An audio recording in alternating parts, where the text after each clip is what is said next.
faut décider maintenant. Il faut agir maintenant. Ne pense pas que le temps va régler les choses.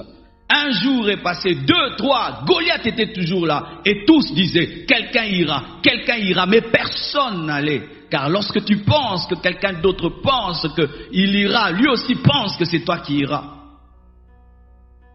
Et David est venu. Il a dit il n'a pas dit nous. Dans la vie, mes frères et sœurs, pour vaincre certains défis, il faut aller en équipe, il faut aller en famille, il faut aller avec toute l'église, mais dans certains défis de la vie, tu seras tout seul. Il y a des choses, mes frères, qu'aucun homme ne pourra résoudre à ta place. Il y a des choses que vous ne ferez jamais pour moi, jamais et jamais pour moi, et j'en suis conscient. Il y a des choses que je peux faire pour toi, mais d'autres, je ne les ferai jamais pour toi. Il y a des guerres dans lesquelles tu peux aller en groupe, en troupe, en bataille, avec toute une armée. Mais face à Goliath, on ne vient pas à 10 ni à 3, on vient seul. Et lorsque ta mentalité, c'est toujours d'être soutenu, aidé, face à Goliath, tu mourras. Face à Goliath, tu reculeras. Face à Goliath, tu périras. J'aimerais, mes frères et sœurs, qu'ensemble nous puissions réfléchir sur notre système de pensée même congolais. Le Congolais, la plupart des temps, lorsqu'il se bat dans la vie, il doit toujours penser à quelqu'un. Quelqu'un va m'aider, quelqu'un va me soutenir, ma famille va m'aider, l'église va m'aider, la communauté va m'aider. C'est pourquoi nous sommes capables, mes frères, de voir même un papier jeté par terre et personne ne le ramasse. Pourquoi? Quelqu'un va le ramasser. Nous sommes capables d'avoir de la saleté devant nos maisons et personne ne balaye devant soi. Pourquoi? L'État va s'en occuper. Nous pensons toujours que quelqu'un d'autre viendra résoudre notre problème. C'est pourquoi nous échouons. Face à Goliath, mon frère, tu peux jeûner, prier, reculer et demander à toute l'armée de venir se battre pour toi. Aucun ne le fera. Il faut que tu te lèves et que tu le tues.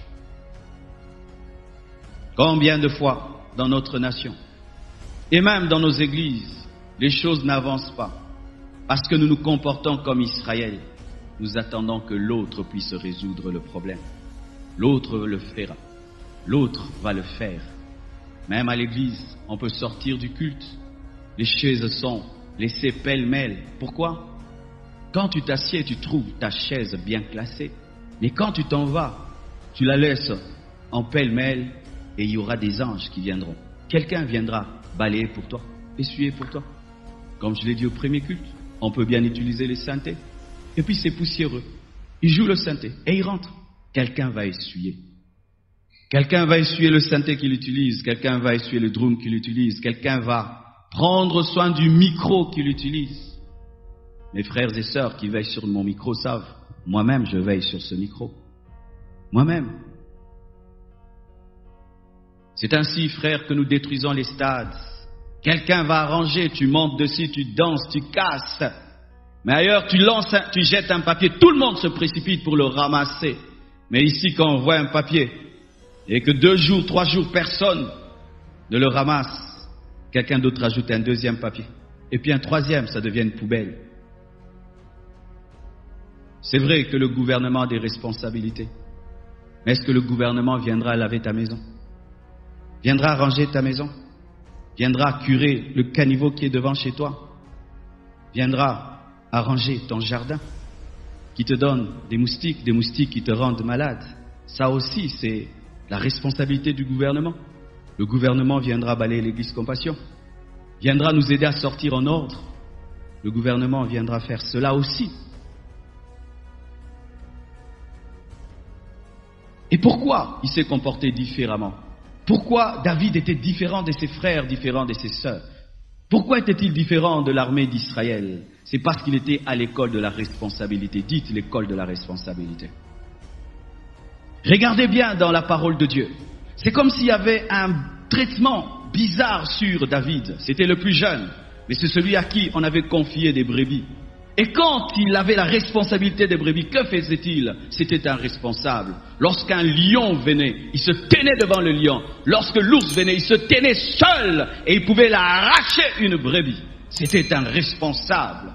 Il pouvait prendre soin des animaux. Et quand il s'agissait maintenant de défendre des hommes, c'était que naturel. C'était déjà une habitude. Il était à l'école de la responsabilité. Dans ce culte d'équilibre, chers parents, j'aimerais vous dire de soumettre vos enfants à l'école de la responsabilité. Lorsque vous faites tout pour les enfants et tout pour les enfants et tout pour les enfants, vous êtes en train d'engendrer des irresponsables. Voyez les pays étrangers, il suffit seulement que tu aies 17 ans, commence à te dire que tu es capable. Toi aussi tu dois, toi aussi tu peux, toi aussi tu dois, toi aussi tu peux. Mais en Afrique, tu as 18 ans, je suis un enfant, je suis un enfant, je suis un enfant.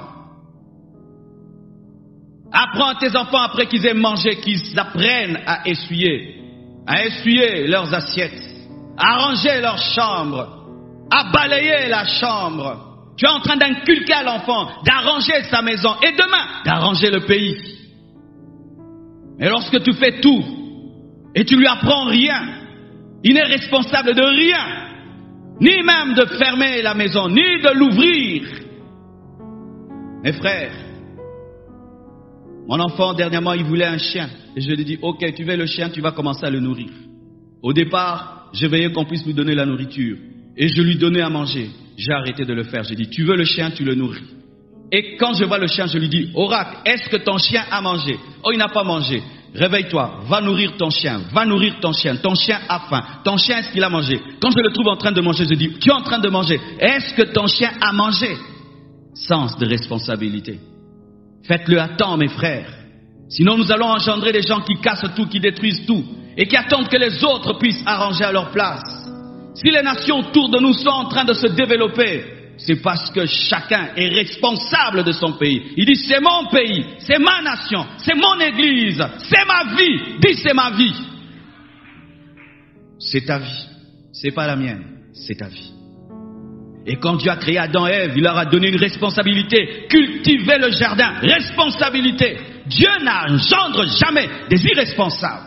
Jamais. Lorsque quelqu'un prie le Seigneur, il adore et il devient spirituel et vous sentez qu'il devient irresponsable, il n'a pas compris l'évangile. Il n'a pas compris l'évangile. Un homme qui comprend l'évangile devient responsable de sa vie. Voyez, quand l'enfant naît, la première chose qu'on fait c'est quoi? Couper le cordon ombilical. Tu ne vas plus manger par maman. Tu ne vas plus respirer par maman. Donne-moi la main que je te parle. Si tu engendres un enfant qui rit, engendre un autre, il n'est pas sérieux. Tous les enfants naissent en pleurant. Pourquoi? Ils sont conscients qu'il y a un défi. La vie, même respirer, c'est un défi. Et l'enfant pleure. Pourquoi? Parce que quand il respire par ses propres poumons, alors il ressent la douleur et il pleure. Quand il sort le froid. Vous qui n'aimez pas les problèmes, faites deux choses. Mourrez ou n'existez pas. Tu ne veux pas des problèmes dans la vie, tu ne veux pas assumer des responsabilités. Fais deux choses, meurs ou ne nais pas. Les non-nés n'ont aucune responsabilité. Les morts n'ont aucune responsabilité.